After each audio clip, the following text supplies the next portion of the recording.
Hey guys, welcome back. Today we're talking about something really cool and near and dear to my heart. I am a music creator. I've got this opportunity to help someone build a studio. And so what we're gonna do is take this room right here, you hear that echo? And we're gonna turn it into a vocal booth. So what we're gonna do is we're gonna treat the room, put a couple carpets down, we're gonna paint it, make it look good. So if you take a look around this room here, okay? It's about, 12 feet long, about, 8 feet, 10 feet wide. And so it's just a basic empty room. And we've already built this space for the window because in here's gonna be the control room. And the control room's gonna be different. But this room, we want to be almost like dead silent. We don't want any reflections. None of that. We want it to be dead and beautiful for doing voiceovers, music, singing, all that kind of thing. If you really want it done right, there's only one way to do it. And you gotta get a pro to do it. But if you don't want to do that, like the rest of the world doesn't want to pay that much money, I promise you, if you do these things I'm about to show you, your room will sound amazing. You hear that boom? Boom! No more boom after this.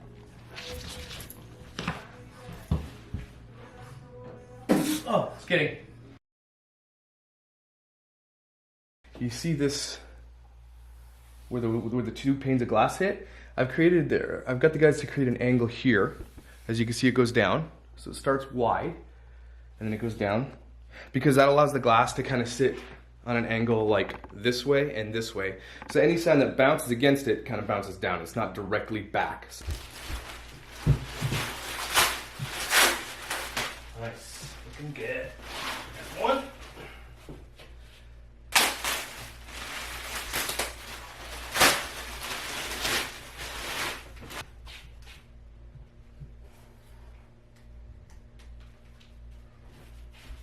Now, we will fasten those in the wall when we put them up for real. Just putting them in now to hear the test, the sound difference, and yeah.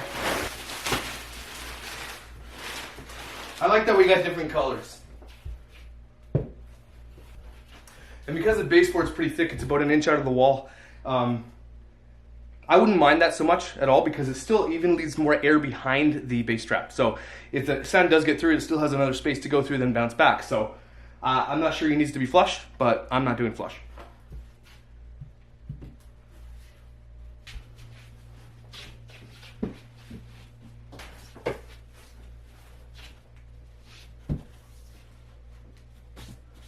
Beautiful.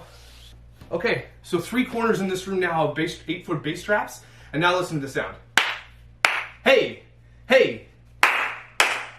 Hey, check 1, 2. It already makes a difference. It's still not where I need it to be, but wow, it's already happening.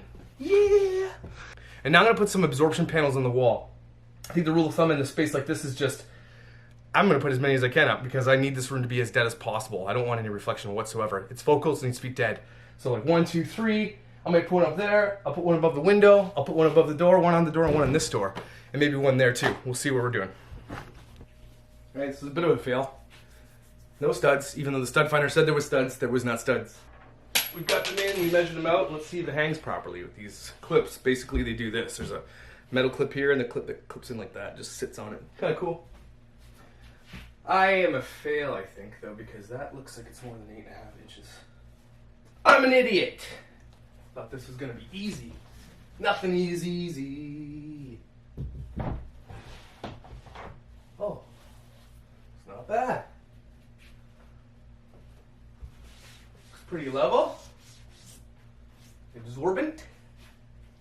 Let's build the next one up. There's one thing I'm realizing as well, this is I'm terrible at construction and painting, and I'm glad that it's not my career because I would have failed a long time ago and would be living in a dumpster or a ditch or something under a bridge somewhere. Thank God I can play music. Oh, is that a level-ish? Level-ish. I'll take it.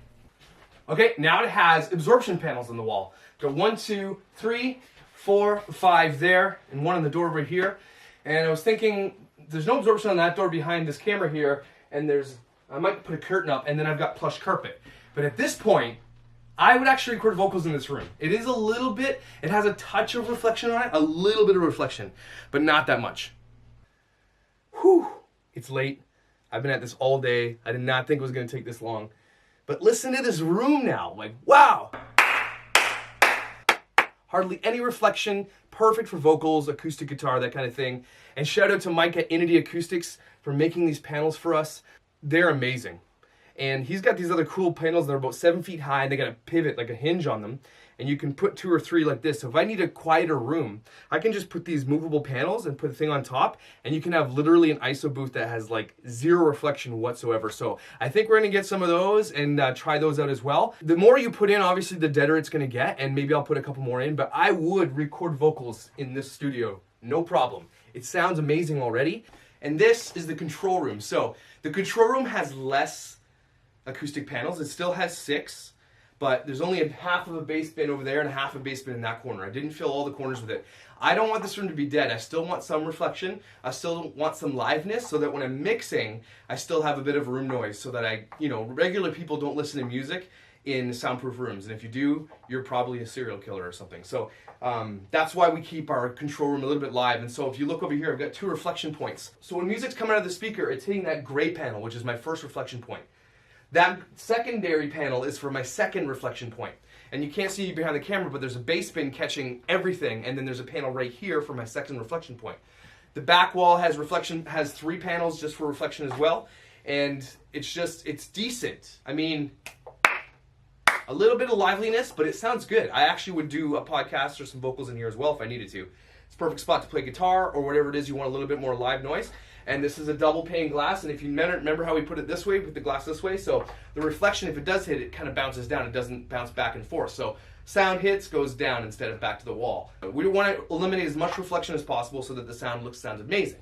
So one thing I do suggest, especially about your control room here, is that you do get it analyzed by an acoustician or somebody that can come in and do that, because I want my recording room to be dead because we're doing mainly vocals. We're producing a lot of pop here, and so the instruments are basically done digitally, and vocals are like the most important things. And so the deader the room, the better the sound. So I think we're gonna find someone to come and analyze this room and make it perfect, because we're mixing on a really, really high level here with some really great talent, and so this room needs to be perfect. So what we're producing here needs to be the best thing that goes out there. So I think your room is as important as some of the gear you're using. Like we're using Yamaha HS8s, which are like, if you've never heard Yamaha HS8s, go get some Yamaha HS8s. They're incredible. We're not paid by them or anything like that. They're the best monitors I've ever heard in my life. I have Rocket 6s in my home studio as well. We've also got an Apollo Twin, which is a great, great interface. And we've got over here in the lunchbox, we're going to be putting a Neve strip in there so we can have like the top of the top. The better your equipment, the better it sounds. I know some people can get really, really great stuff with crappy equipment, and that's awesome. I know I can get great stuff with crappy equipment too, but imagine how much better you're going to be with your talent when you have the best gear. So thanks for joining me. I hope you learned something. I hope I didn't, do it wrong completely so everybody, hates me. I can hear it with my ear that it sounds better. So especially that room in there, it's going to be great. So if you have any questions or if you have any, better tips for me, get a hold of me. I'd love to just keep tweaking this and making it sound really good, because it did take a long time. So make sure you have a lot of time. Make sure you prep well. Make sure you use a level. Make sure you do everything properly when you're hanging these things, because you want them to be safe as well. Let's listen to some music. Boom.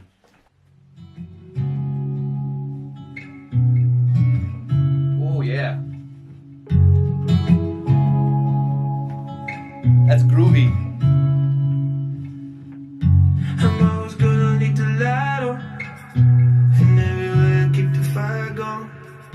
I'm always gonna lead the ladder. I was sitting on the flight, on the run from my life. Come on. I just said let's not fight. Turn it up. No fight. Come on. Take a rest in my heart. I don't mean you no harm. You just sit and divide. My wife, what she said, we go out for the weekend. I'm not going to show you too much more of that. That is Islov's single that's coming out soon, and he's amazing. If you haven't heard of Islov, check him out. He's incredible. And so we're going to be producing a lot of his music in here, and it's going to be great. Here's a couple things I learned. I'm a terrible carpenter. I'm a terrible painter. I am actually even bad at hanging these things, and I hurt my finger like 15 times. But, that being said, if I did this a few more times, I'd probably be a pro at it. But I'm glad I did it. I'm glad I learned a lot, and I'm glad it turned out really well. So, we'll see you next time.